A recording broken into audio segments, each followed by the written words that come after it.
안녕하세요. 오늘은 간호사 국가고시 공부를 하실 때 참고할 만한 내용들을 준비해 봤습니다. 영상 순서는 평락 및 꽈락 인원과 국시원에서 분류한 시험 문제 유형을 보시면서 공부 계획에 참고할 만한 점들을 짚어드리고 다음으로 기간별, 과목별 제 개인적인 팁이나 생각들을 말씀드리고자 합니다. 그러면 바로 시작해 보도록 하겠습니다. 2020년도 60회 국가고시 결과 804명의 평락과 40명의 꽈락이 있었다고 합니다. 여기서 주목할 부분은 평락 인원이 꽈락 인원에 비해 훨씬 많다는 것을 알 수 있는데요. 우리가 공부 계획을 세울 때 개별 과목도 중요하지만 전체 과목을 밸런스 있게 공부하는 것 또한 중요하다는 것을 알 수 있습니다. 특히 성인간호학은 총 295문제에서 24%에 해당하는 70문항이 출제되기 때문에 총점을 올리기 위해서는 성인간호학에 조금 더 시간을 배분해야 될 것 같습니다. 그리고 오른쪽에 꽈락 인원을 보시면 과목별로 모성에서 5명, 아동 16명, 지역 1명, 간호관리 6명, 그리고 법규에서 12명이 꽈락을 했다고 국시원에서 발표했습니다. 이번 시험에서 확실히 아동간호학이 좀 어렵게 나왔다고 저도 느꼈지만 법규는 쉽게 출제가 됐음에도 이렇게 매년 꾸준히 꽈락이 발생하고 있습니다. 이 법규는 범위는 좀 넓은데 문제수가 20문제밖에 안 돼서 공부 포인트가 좀 엇나가거나 대충 공부를 해버리면 위험할 수도 있습니다. 때문에 지금부터 시간이 날 때마다 꾸준히 보시는 게 중요할 것 같습니다. 우리가 출제자의 의도를 알면 공부하는 포인트를 좁힐 수 있는데요. 이를 위해 국시원에서 분류한 간호사 국가고시 문제 유형을 가져와 봤습니다. 지금 보시다시피 암기형, 해석형, 해결형 이렇게 세 가지로 분류가 되어 있는데요. 각각 설명을 드리면 암기형은 단순 내용 암기를 물어보는 것으로 61문항이 출제되었고요. 해석형은 경력, 방사선 영상, 심전도, 검사 결과 등의 자료를 제시하고 이를 해석할 수 있는지에 대해 물어보는 문항으로 101문항이 출제되었습니다.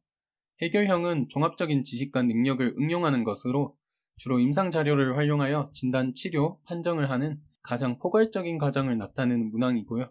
124문항이 출제되었습니다.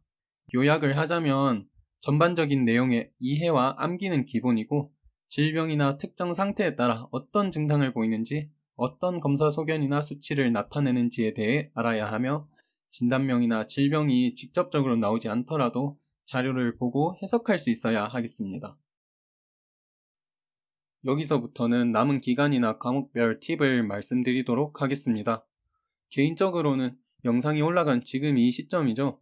3달 정도 남았을 때 공부를 시작하는 것을 추천드립니다. 이유는 간호학과 특성상 국가고시를 마음 편히 준비할 시간을 절대 주지 않습니다.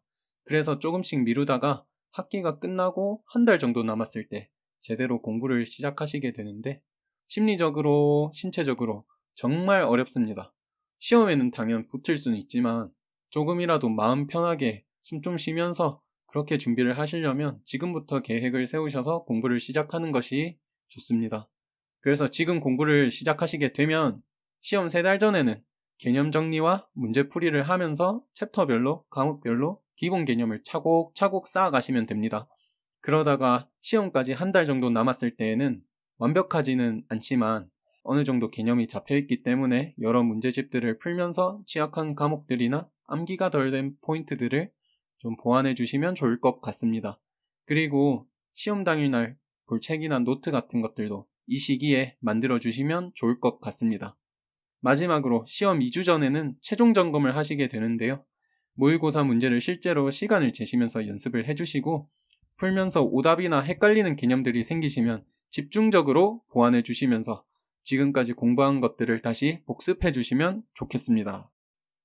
이번에는 과목별로 짚어보도록 하겠습니다.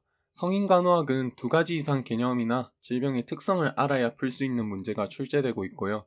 진단명이나 질병명을 대놓고 주기보다는 케이스나 증상, 징후, 수치와 같은 것들을 주고 그에 맞는 간호 중재를 물어보는 문제가 출제되고 있어서 각각의 주요 특징들을 기억하고 비슷한 개념을 구분할 수 있어야겠습니다. 그리고 총점 비중이 높은 과목이라서 먼저 주요 챕터들부터 공부를 하신 뒤에 출제 비중이 낮은 챕터들을 정리를 해주시면 좋을 것 같습니다. 그리고 모성간호학은 임신, 출산, 산후관리로 이어지는 이 아주 긴 챕터에서 중요한 개념들이 많아서 각 시기별로 포인트들을 딱딱 외워주셔야 하고 또 고위험 산모, 폐경, 여러가지 여성 관련 질병들 관련하여 꼼꼼하게 공부해 주시면 좋겠습니다. 다음은 아동간호학인데요. 성장발달 개념이 좀 외울 것도 많고 중요해서 생애 주기에 따른 이런 특징들이나 아동의 심리와 부모 교육까지도 이제 신경을 써주시고 연령에 따라 발생률이 높은 질병들에 대해서 특성들과 그에 따른 간호중재 이런 것들 외워주시고 추가적으로 예방접종도 챙겨주시면 좋겠습니다. 지역사회 간호학은 좀 방대하지만 전반적인 느낌을 가져간다는 식으로 공부를 하시면서 챕터별로 중요한 이론이나 개념들 위주로 구분을 잘 해주시고 여러 가지 공식들도 출제가 빠짐없이 되고 있어서 따로 정리를 해주시면 좋겠습니다. 그리고 법규와 더불어서 문제풀이를 통해 개념들을 좀 채워가시는 것이 도움이 좀 많이 될 거라 생각이 됩니다. 그리고 정신간호학은 질병에 대한 약물과 부작용을 챙겨주시고요. 이름이 정신간호학인 만큼 정신과적인 중재들이나 정신과적 질병의 특성들 위주로 공부를 해주시면 좋겠습니다. 간호관리학은 앞부분에 나오는 역사나 윤리 부분은 비중이 적어서 필요한 부분만 외워주시고 기획부터 시작돼서 연결되는 챕터들이 짜잘하게 정말 많은데 각 챕터별 핵심들 위주로 골고루 출제가 됩니다. 마찬가지로 문제를 풀어보시면서 이런 짜잘한 핵심들을 잡아보시면 좋겠습니다. 마지막으로 기본간호학과 법규인데요. 기본간호학은 사실상 우리가 자신 있어 하는 몇 없는 과목 중 하나로 출제 비중이 높은 주요 신체 계통들을 잘 봐주시고 성인간호학이랑 겹치지 않는 투약, 영양, 감염과 같은 부분들을 챙겨주시는 게 포인트입니다.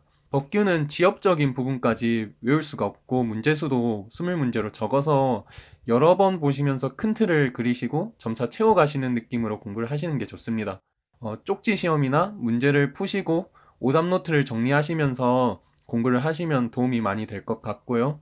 나중에 시험 전에도 필요한 부분만 이렇게 정리를 해두시고 보시면 좋을 것 같습니다.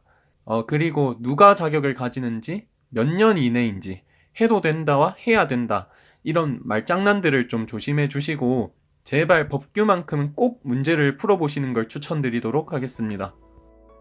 그 외 마지막으로 드리고 싶은 말씀은 요약집을 보시면 챕터별로 출제 포인트, 출제 문항수가 나와 있고 중요한 개념들은 밑줄이나 색깔로 표시가 되어 있습니다.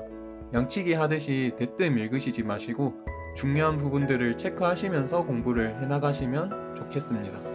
마찬가지로 또 요약집을 공부하시기 전에 문제집에서 문제들을 살짝 스캔해 보시면서 관련 챕터 출제 경향들을 좀 파악을 해보시고 요약집을 공부해 보시는 것도 도움이 많이 될 것 같습니다.